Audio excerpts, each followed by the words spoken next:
किसी को बताए ना बताए, पत्नी को एक बार बोल कर देखना, वो तुमको विल पावर मजबूत करेगी, कह देगी चिंता मत करो, मैं हूं और आप हो, सब करेंगे।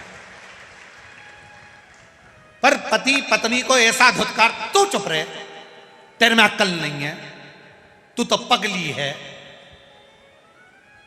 अरे भाई, इसने तेरे से कहा था कि तू कर्जा करके आ। इतनी माताएं बैठी है, इतनी और इतनी टीवी पर कथा सुन रही हैं, एक माता ने कभी अपने पति से कहा हो कि तुम कर्जा करो, चोरी करो, डाका डाल के लाओ?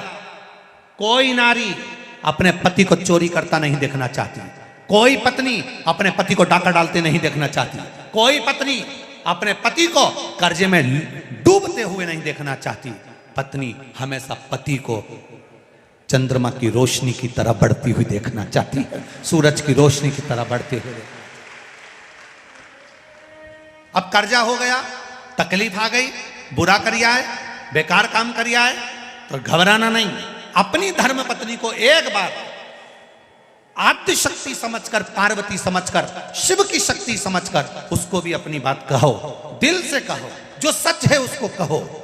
वो आद्य शक्ति के रूप में तुम्हारे साथ में बैठी है, तुमको खड्डे में नहीं पटकेगी, थोड़ा ना थोड़ा उसकी विवेक से, उसकी बुद्धि से समझाने का प्रयास करेगी और तुमसे इतना जरूर कह देगी, अब जो हो गया हो जान दो, चिंता मत करो, होगा, देखेंगे, आप और हम है ना, टेंशन लेने की जरूरत नहीं है, सब आगे बढ़ेंगे, फिर करेंगे।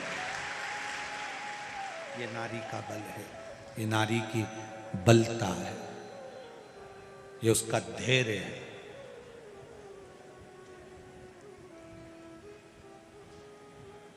धैर्य उसका।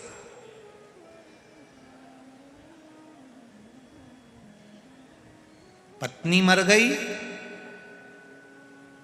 पति टूट गया। क्यों भैया? आज तुम मदिरा की दुकान पर खड़े थे, क्या बात है? बहुत गम था इसलिए पी ली। अच्छा, पत्नी का पति किसी का मर जाता है, कोरोना में चले गया, इसको गम नहीं था, ये नहीं गई। तुम्हें गम था, कर्जे में लदालुम हो गए, गम हो गया, किसी ने कुछ कह दिया, गम हो गया, झगड़ा हो गया, गम हो गया, और तुम मदिरा की दुकान पर चले गए। नारी की जिंदगी में कितना गम है, ताने सुन रही है, अपशब्द कह रहे हैं, लोग ताने दे रहे हैं, आड़ा टेढ़ा कर रहे हैं, कहीं कुछ हो रहा है, कहीं कुछ हो रहा है, रोती है तो भी रसोई घर में रोटी बनाकर अपने बच्चों का पेट भरती है, वो नारी कोई सहन नहीं हो।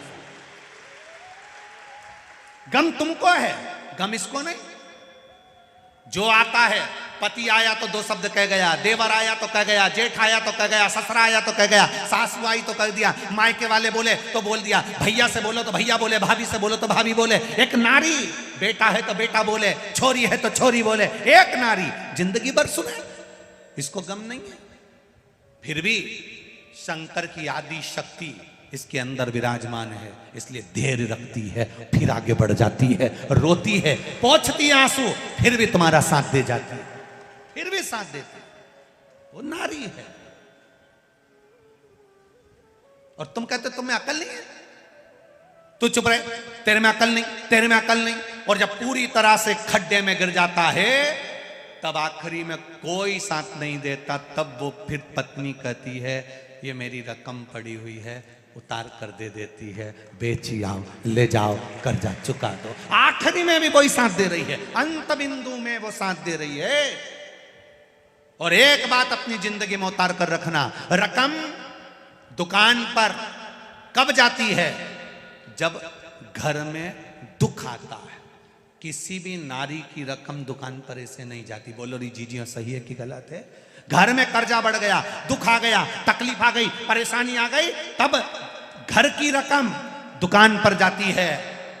जब घर की रकम दुकान पर जाती है, जब दुख आता है, जब दुख आता है तो सोने की रकम दुकान पर जाती है। उसी तरह जब जिंदगी में दुख आए तो इस मनुष्य के शरीर को, इस रकम को भी महादेव के चरणों में उस दुकान पर ले जाओ तो शिव संभाल लेगा।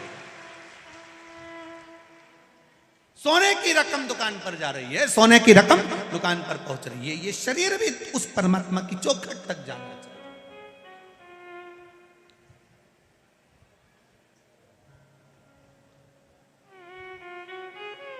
हम उसके भरोसे। पति कहता है पत्नी से, तुझमें विवेकता नहीं, तुझमें बुद्धिता नहीं, तुझमें तू नहीं जानती। अरे तकलीफ आई है, एक बार बैठकर उससे भी कहो जो तुम्हारी अर्धांगिनी है, और अर्धांगिनी से भी निवेदन है अपने मन में कुछ ना रखते हुए, अगर कुछ बात कहना है तो अपने पति से कहो, किसी से मत कहना। दुकान पर 50 नौकर काम करते हो, फिर भी फोन लगाकर नौकर से मत कहना कि तुम मेरे को ये सामान ला कर दो। अगर कहना तो अपने पति से कहना। क्यों? अगर एक आध बार तुमने नौकर से कहा सामान ला कर दो, नौकर 3-4 बार सामान ला कर देगा, तो हो सकता है लोगों की दृष्टि गलत हो जाए। अपने पति से कहना मुझे ये सामान ला कर दो, वो लाए तो ठीक, ना लाए तो ठीक, पर नौकर से भी मत कहना कि मुझे सामान ला कर। अपनी चित्त वृत्ति से